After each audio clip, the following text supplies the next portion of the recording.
African invasion of Spain. The Africans, Berbers, and Arabs gave Spain the greatest material civilization it ever had before or since. Yet, the Africans, Berbers, and Arabs so depressed Iberian or Spanish culture to the point it hasn't recovered to this very day. If you go to Spain right now, when they point to some achievement, it is some achievement the Moors left behind. They still hadn't recovered. I say every invader depresses the culture of a people and takes more away, ultimately, than they gave. I'm talking about the Europeans coming to the world, doing the whole world more harm than good. And if he say he is the bringer of the light, he is a liar and a hypocrite, because he brought no light, he put out the light. And that he is in a position right now of losing the world, and each time he called an age his golden age is that age when he has somebody else to exploit outside of Europe. And that he never had a golden age when he had only Europe to feed on. He is being pushed right now to a point where he is being deprived of the land and the resources outside of Europe, when he would rather blow up the world if he can't rule it. And so the people of the world had better protect themselves or prepare to go back and change. Because he'd rather enslave it or destroy it if he can't rule it.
Taught to realize that the Haitians are your brothers and sisters, because you don't know that the first Africans to be brought in slavery was not taken from Africa, but from Spain and carried to Haiti, then called Hispaniola, in 1506, under the aegis of the Pope of the Roman Church and Bartholomew de las Casas.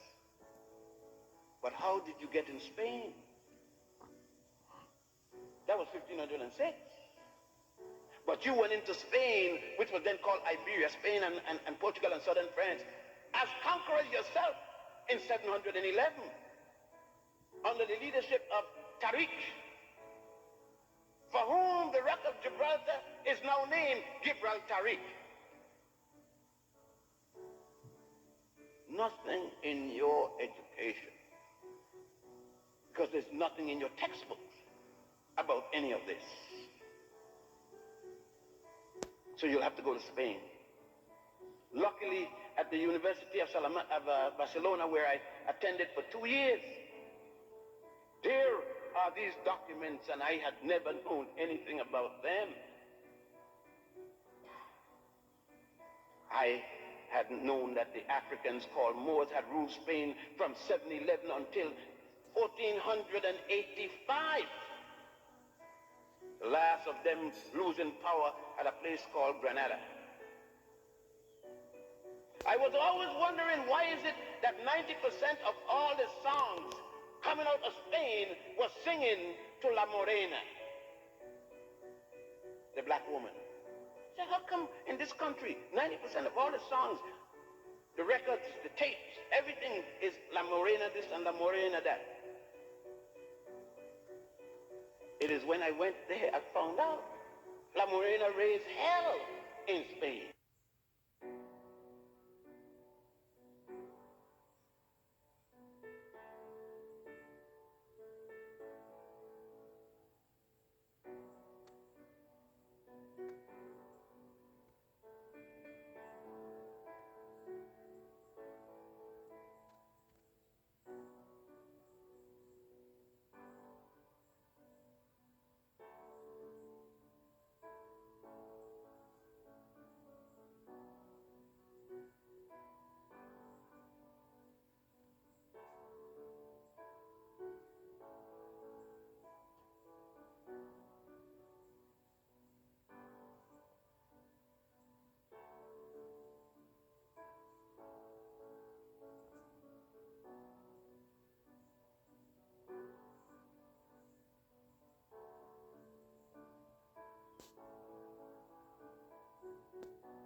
But we can start with that, because there is where our institutions of learning has decided to start civilization. Yet the Greeks are only here from at least 1000 before the Common Era, or before the Christian era, as you would prefer to say. Let us just, for example, cite one. And that particular person would be Hippocrates. And I'm sure that you heard of Hippocrates. And when you consider that Hippocrates wasn't born until 333 BC, or before the Common Era, yet in your education you were told that Hippocrates is the father of medicine. That's a lie. There's no way that I can say about it other than it's a lie. A lie is a lie, whether it's in the university or in the church. How could Hippocrates be the father of medicine when the first time you see him, he is in Egypt learning medicine from Africans? There are numerous papyri, medical papyri on medicine. The nearest to Hippocrates is at least 1300 years before he was born. For example, we have what is known as the Hetus papyrus. And we have been told about an immaculate conception and virgin birth. We have been told about the beginning of the world with Adam and Eve. We have been told about a man by the name of Cain who slew his brother Abel. And we've been told that all of these things only happen once. And they go back to the Old Testament, or otherwise called the Torah, or the Pentateuch, or the Kumish. Those are names for what you call the Old Testament. But we have never been told that they are only copies of stories that predated them by thousands of years. Let us put them. And those who teach them, if in fact they did any research, must know their lives. That is providing that they have never gone to Egypt or to Ethiopia or to Sudan to see the living proof. The writings on the tombs, the writings in the pyramids, what is called the pyramid text and the coffin text. That is providing that they have not seen the holy scriptures of the Africans of the Nile Valley, otherwise called the Egyptian Book of the Dead, or as Budge called it in his translation of the hieratic writing, or the Egyptian Book of the Coming Forth by Day and by Night. In the temple of pt.1, for example, at a place called Abydos, not only is there the writings of an immaculate conception 4,000 years before the story of Mary, but it is there in picture form. Are we to say that the theologians of Judaism, Christianity, and Islam have never once taken a trip to Egypt, from whence these things were taken? In that same temple, you see a story of how Typhon murdered his brother Osiris. 2,000 years before the Jewish story of Cain and Abel.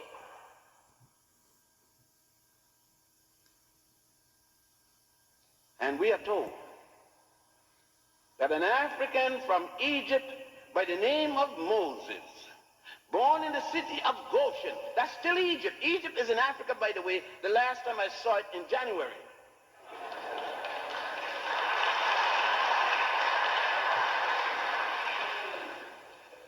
You heard of a place called Middle East. I don't know of any place called Middle East. That's political jingoism. But we can find that there was no Moses on Mount Horeb in the Sinai to receive any 10 commandments that had not been given before or written before in Egypt, because you could go in the book of the Coming Forth by Day and by Night, the Book of the Dead, and see in what is called the Osirian drama, not only those 10, but 32 more, a total of 42, which you can also go in the temple of Ramesses VI, in the Valley of the Kings, across what is today called Luxor. And in that tomb, you would see the 42 listed commandments, or otherwise negative confession, 2,000 years before the birth of Moses. But they told you that Moses was taught. He was an Egyptian, taught in school in Egypt, and became a priest in the system.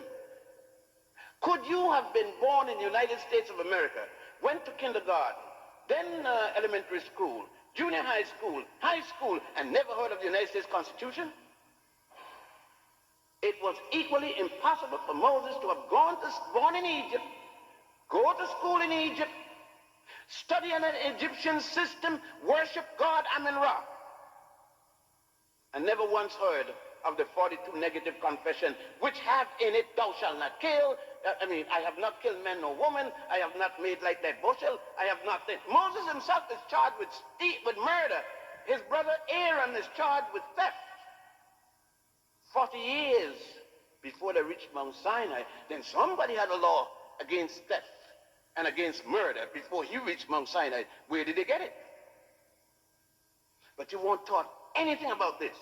All of this information have been suppressed at a place called the Council of Jamia and the Council of Nicene in 325 AD, when Constantine, the Roman emperor, conquered North Africa, took over the role of the Christian church, which started in Alexandria with Pantheus and Boethius, not in Rome.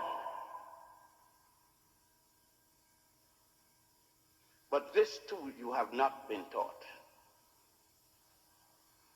You have not been taught that the three people who died first in the name of Jesus the Christ were three African women. Felicita, Nymphano, and Perpetua.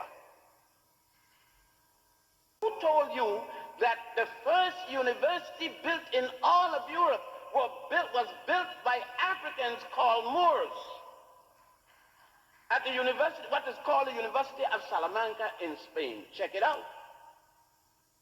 Europe's first university.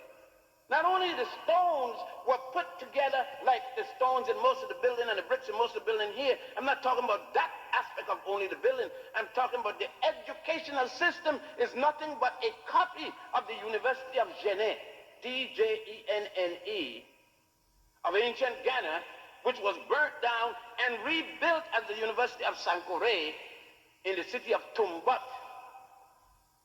which the French later called Timbuktu. Then carried, as the Africans called Moors, conquered Iberia, now Spain and Portugal and southern France, and established in there the university system. And as I said before, it was not the first. The earliest of the Greeks were trained in a place called the subordinate lodge of Croton and Delphi.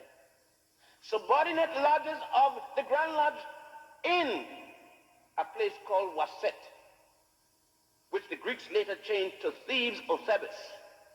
The current Arabs changed it to Luxor.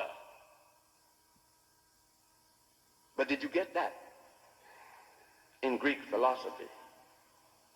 Did you get it in Greek history or European history? None whatsoever. And how did you get Hannibal Barca and his father Hasdrubal Barca and his brother and his father, rather, Hamilcar, his brother Hasdrubal? How did you receive it in the educational system? How did the textbook show it? It showed it as they were not Africans. What they said is some Phoenicians came from Phoenicia, and Carthage, which they later called Carthage, was in fact a Phoenician country. 80 people came from Phoenicia with a woman named Elisa, which Virgil called Dido or Dido in his little play about it. And those 80 changed all the Africans into Phoenicians. And thus we are taught that the Africans of Carthage were in fact Caucasians. But I accidentally went to Morocco, accidentally, and find that what I had been taught in school was nothing but a pack of lies. Because I then went into the temple, I then went into the museum and found that it was totally different. But then I went on to Italy, in the Medici Museum,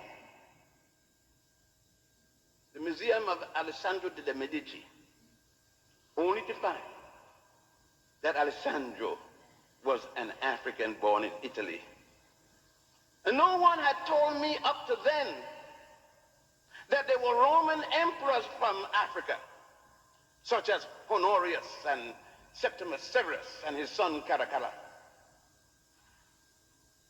No one had taken time to explain to me anything about the Greeks coming to Egypt and to Nubia and to Ethiopia, depending on who they were, to receive their earliest education, those who had not gone to a little colony, a little enclave in what was then called Lebus, now called Libya, to receive their first glimpse into education taught by Africans. So in my further examination, I was dealing with 3.14. All of you here in engineering knows what it's supposed to symbolize. They say it's 5. And I was taught that it came from the Greeks. And you know, I believed it. What else could I do? The teacher told me. The Greeks were Asiatic. And then Then when I went to Ethiopia and to Egypt and to Nubia, in the ancient records of the ancient Africans of the Nile Valley Africans, there was pie being used 2,000 years before there was such a place as Greece. The first writer of Greece that brought Greece into civilization, because they said the demarcation between uncivilized and civilized has to do with the time when you start writing history, they call it, prehistoric and historic. And Homer is the Greek first writer. And Homer said that even the concept of God, Zeus and Apollo, came from Ethiopia.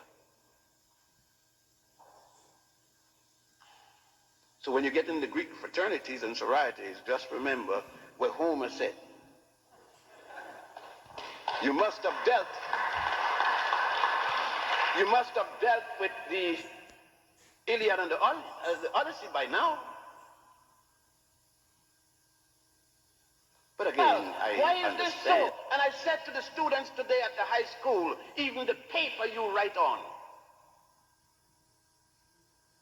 shows your heritage and your history. It was in Egypt, Ethiopia, and Sudan that the first papyrus paper was created, not rice paper in China. Just as it was in Egypt that engineering, Sesostris II, you are engineers, many of you, Sesostris II, changed the flow of the Nile. That S-turn you see there was placed there by African engineers in 2250 BC. There was no Jesus yet, no Adam and Eve story yet, because that came out of the Sanhedrin in 700 BC, just yesterday, when the African engineers was changing the flow of the Nile. Hydrographic engineering, there was no Adam, no Eve yet. No Jehovah, because Abraham, the first Jew that brought out the concept of a Jehovah, wasn't even born. The Africans had already worshipped Ptah, P-T-A-H. Amen-Ra. You still say Amen at the end of each prayer, and they told you it means so be it. That's a lie. Amen was the God of the north. God, Amen with God Ra, and called Amen-Ra. Thousands of years before there was a Jehovah, Jesus, or Allah. Muhammad ibn Abdullah wasn't born until 570 of the Christian era. Pontius and Botius that started Christianity wasn't born until 50 AD. According to the story. And Abraham, who started the concept of a God named Jehovah and Adam and Eve's story, wasn't born until 1760 BC. The Africans of Egypt and Ethiopia and Nubia were already in their 13th dynastic period. No different than the lie they told us that the Jews built the pyramids. Which one? The little one in their bathtub? There are 72 pyramids throughout Egypt. The first one was designed, engineered, and built by the multi-genius first one known in the world, Imhotep. That was the third dynasty.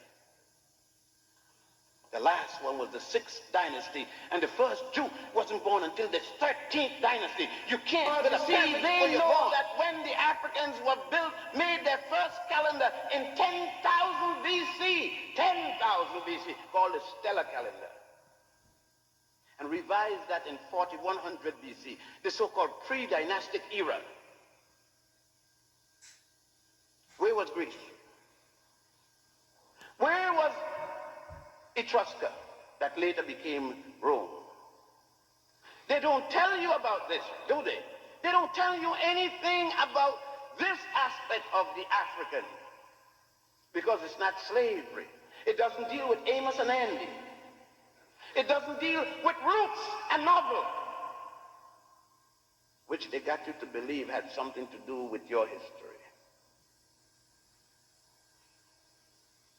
They couldn't do this because they did not. Where were they when you were dealing with astronomy? That's the movement of the stars and the other planets related thereto. Imhotep and astrology established the pyramid text and the Khafre text. When you go to a place called Aswan and you see how the Africans, your ancestors, dug those marble obelisks. And when you go, you always they tell you in school and they read the beautiful love story about the Majahara who built his palace for his most beloved wife, Mahal. They didn't stop to tell you that thousands of years before that, a pharaoh by the name of Ramesses II not only built a temple out of hewn rock bigger than this place, along with one for his most beautiful and most precious wife, Nefertara. Don't mix her up with Nefertiti. Nefertiti was the wife of Amenhotep IV, who changed his name to Akhenaten. That's the 18th dynasty. I am talking about Nefertara, the wife of Ramesses II. That is the 19th dynasty. No mention about that, because they can't tell you African men did anything good for African women, much less to mention pharaohs and queens. Yet the evidence is still there. You go to Ethiopia at a place called Lalibela, and you see the rock-hewn temples, the rock-hewn churches in the side of mountain, down in the ground, engineering thousands of years before any country existed in all of Europe. I'm not to speak about it. All I say to you is check me out. Check these things out for yourself. Go and see them, read about them, research about them. So when why? What happened? You say, why do I need to know it? If Dr. Martin Luther King knew what I'm talking about, he would not have gone to Mohandas Karamchand Gandhi to learn about nonviolence. He would have known that Gandhi read the works of Akhenaten to learn about, and he would have gone home to his native Africa to get first-hand information. They didn't tell him about Akhenaten because see a Togolese garment from the 14th century with the Ramadan and the Iron Cross and the eagle, with the German adopted from their colonial underlings, the Togolese, and that's where it came from. The educational system of the Nile Valley, centered at the Grand Lodge of Waset, which is now called Luxor by the Arabs, is that every discipline, a child went in at age 7, a young boy, and he was not completed with education until age 47. He never left. It took 40 years to train an educated man who left with the title priest. So within that 40 years, he learned everything there was. And as such, he even influenced the Pharaoh because he decided most of the things the Pharaoh had to do. Thus, engineering, law, medicine, science, mathematics, everything was done and taught in the mystery system. And those students coming out of the mystery system were sent around the nation to be the teachers. So the mystery system was the educational system of the entire Nile Valley. Not only Egypt. Egypt became the zenith of what took place, the high cultures along the Nile. And so that's how the mystery system. Now, in order, like any society, there are a group of elite within the educational system. And they became the elite. Thus, it was necessary for them to have, quote unquote, passwords and so forth, to maintain secrets amongst each other, Because education, believe it or not, is not for the masses.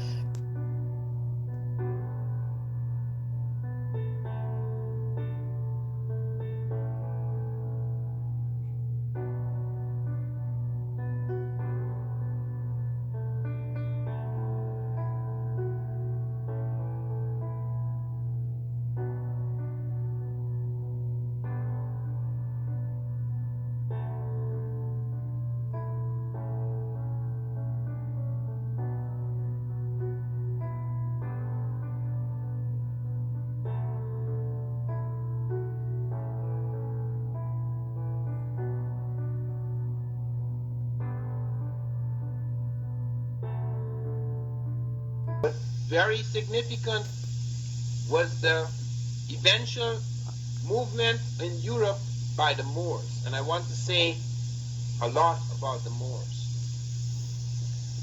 The Moors, that there again, greatly misunderstood who were the Moors. A mix of people. In the Sahara, there were people known as the Garamantes. These are indigenous black people. However, there came in some fair-skinned Libyans. They're both black Libyans and fair-skinned Libyans. These people came in and they were known as the Tawny Moors, okay? The white Moors or the Tawny Moors, but the vast majority were black Moors, the Garamantes.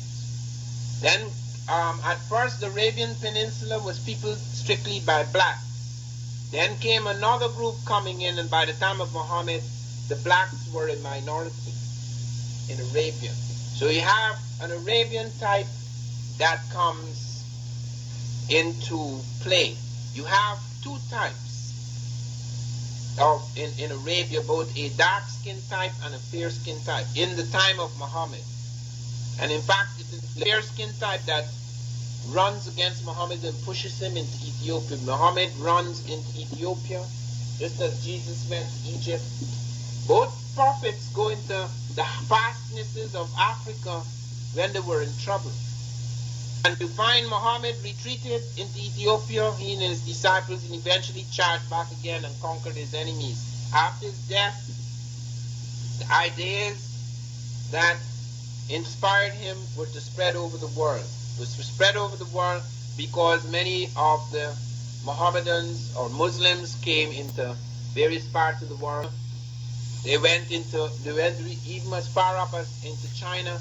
They went into Africa, they intermarried with Africans, and eventually the major part of the story occurs around 711 AD when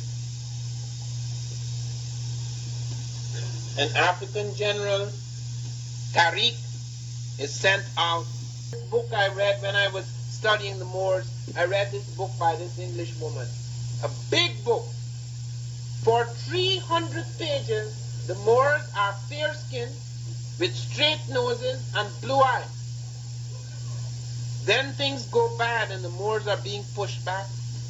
And one says there's a big battle, and then you suddenly the sentence, tremendous slaughter of the Africans. Where the hell did they come from? I mean, not a pause, no flutter of the eyelid. Now the thing is going down. Everybody is black. You find it in England too. You find it when you go into the museums. As soon as they reach the point where the Sudanese pharaoh, they have period of decline. Period of decline.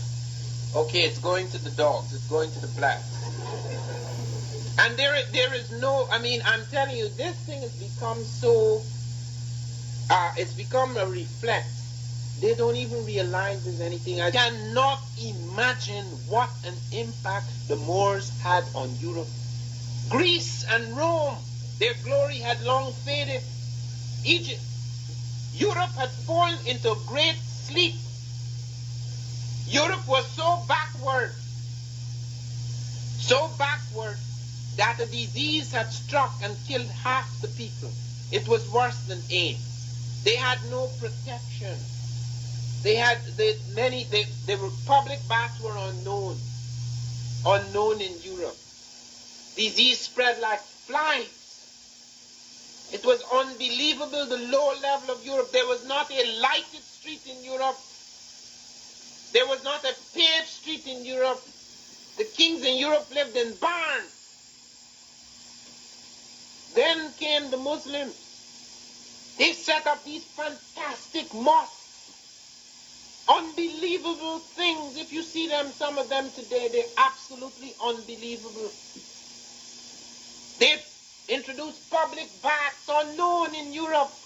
Public baths. They introduced public libraries. There were private libraries in Europe for the elite who read and wrote, the few who read and wrote. There were no public libraries for the people. Europe had 2 universities. The Muslims introduced 17 universities into Europe. Everything that could be found in the outer world, everything that could be brought in where the Moors had their courts in Morocco and in Europe was brought into the universities. Everything was translated into Arabic, which, by the way, was invented by Abul Aswan, an African. It's in the diaries of Ibn Khalikan, because that script was created at the time when Arabia was largely black. It was not largely black at the time of Muhammad. And there were major figures in the Muslim. The right-hand man of Muhammad was a black man, Bilal. Some people claim Muhammad was black. Arabs, they are to respect blacks. They are to treat them as equals. He also said the same thing about women. Wouldn't say that some of his family were, he didn't have family in his extended family who were black, but his right-hand man, Bilal, was black. And many of the major figures at this time are black figures. That thrust into Europe brought 4 dynasties, and the last 2 dynasties were actually created on the Senegal River. The Almoravids and the Almohade dynasty, those were overwhelmingly African dynasties. The first dynasty, the Umayyad dynasty, had major African elements. The Abbasid dynasty didn't last at all. It lasted 6 years when the fights which have been going on up to the day, the Sunnis and the Shiites practically killing each other. After the Umayyads established a dynasty, the Africans and Arabs established a dynasty. The royal family was holidaying in Damascus, and the Shiites killed 76 members of the royal family and seized power. And then the Umayyads retreated, Abdurrahman retreated back into Africa, brought a great African force back and smashed the Abbasids with renewed power. And he insisted that everybody should live in harmony, that they should not take spite against that Christian, Jews, and Moors should have equal rights. He also insisted that one thing he did insist, he did not, and this is one thing people say, well, okay, but you invaded Europe too, so what are you talking about us invading you? Well, we, the Moors, of which we are a critical part, did not destroy the legal system of Spain and Portugal, did not destroy their churches, did not destroy their language, did not destroy their humanity. So that is not the same thing. Invasion is something everybody expands and invades, but it's not natural to treat people like dogs, like chattel. That was very special. Even in the Romans, when they had slaves, they had laws governing the slaves, far more sophisticated than the laws governing Negroes, quote unquote. So it's not the same thing. That claim cannot be made. That cannot be thrown in our faces. And look, the things they brought in, everything that could be translated. Out of China they brought gunpowder. Out of India they brought the numbers. Europe did not have numbers. It had a number system, but it did not have ciphers. The Romans, more advanced even than the Greeks, had letters for numbers. 1 is 1, 2 is 1, 1, 3 is 1, 1, 1, 4 is 1 V. V is a letter. 5 is V. 6 is V1, 7 V1, 1, 8 V1, 1, 1. That's how they counted, laboriously. The early Africans, the Egyptians, had ciphers. Greece did not. Rome did not. And who do you think brought the ciphers we're using today into Europe? Not Europeans. Europeans didn't invent 1, 2, 3, 4, 5, 6, 7, 8, 9, 0. Some people claim it came out of India. And recently, about a year ago, someone brought to my attention that at Saqqara, there's a stone in the step pyramid of Saqqara which carries the shape of these numbers, and that Imhotep, at the time of Imhotep, these ciphers are listed alongside of the common ciphers. But we have no dead proof of that. I have sent that around to 6 black mathematicians and no one has yet replied.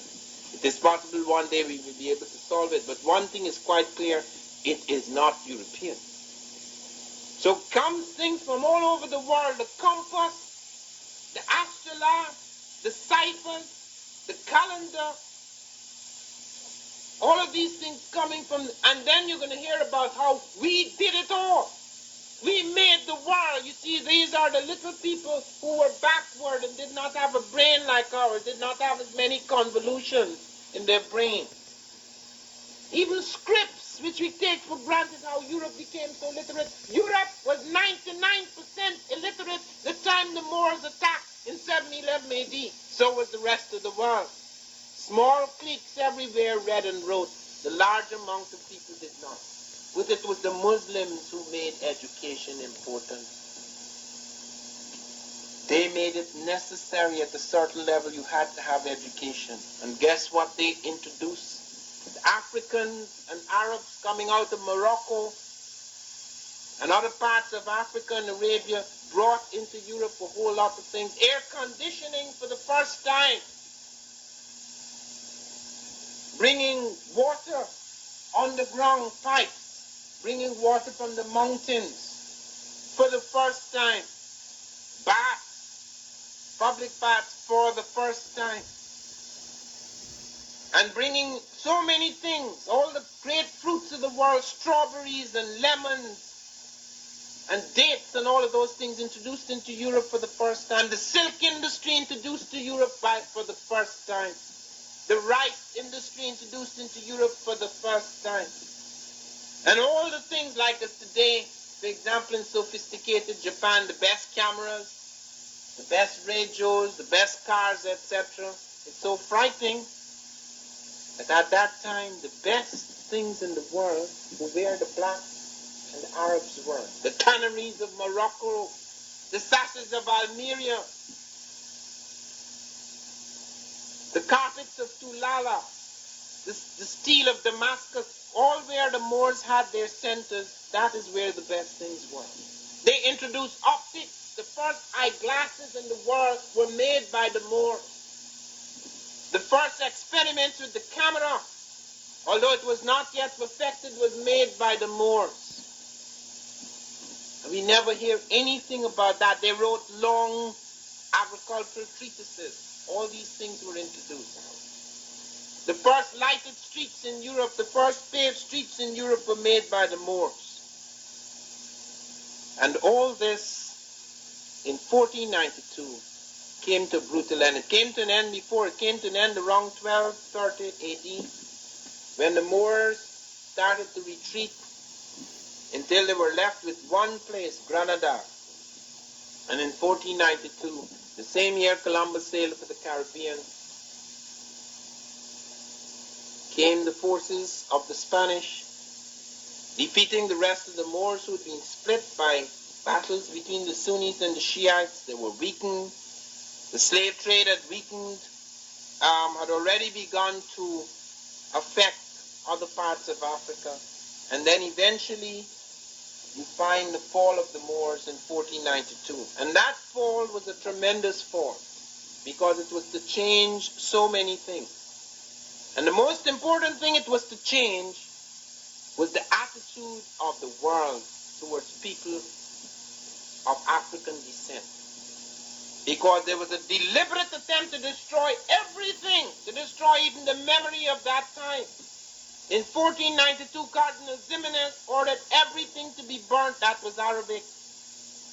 84,000 manuscripts at the time when the printing press had not been invented. And when a manuscript There could be no more than 2 or 3 of a manuscript. All that was burnt. Deliberate destruction, just as in America. There were 3 massive burnings of books. And so we look back to that period and people could come and tell us, well, what did you do? What did Europe do? As I said to Congress on July the 7th of last year, these ships of Columbus, not one instrument in those ships was European. The sails were Arab Latin sails, which Arabs and Africans were using on other oceans. The compass did not come out of Europe. The astrolabe did not come out of Europe. They did not even know how to plot latitude and longitude. Columbus struck out for the latitude of Japan, hoping to land in India. And he himself says it. He says, I have 8 or 9 pilots aboard the ships, and they are like blind men.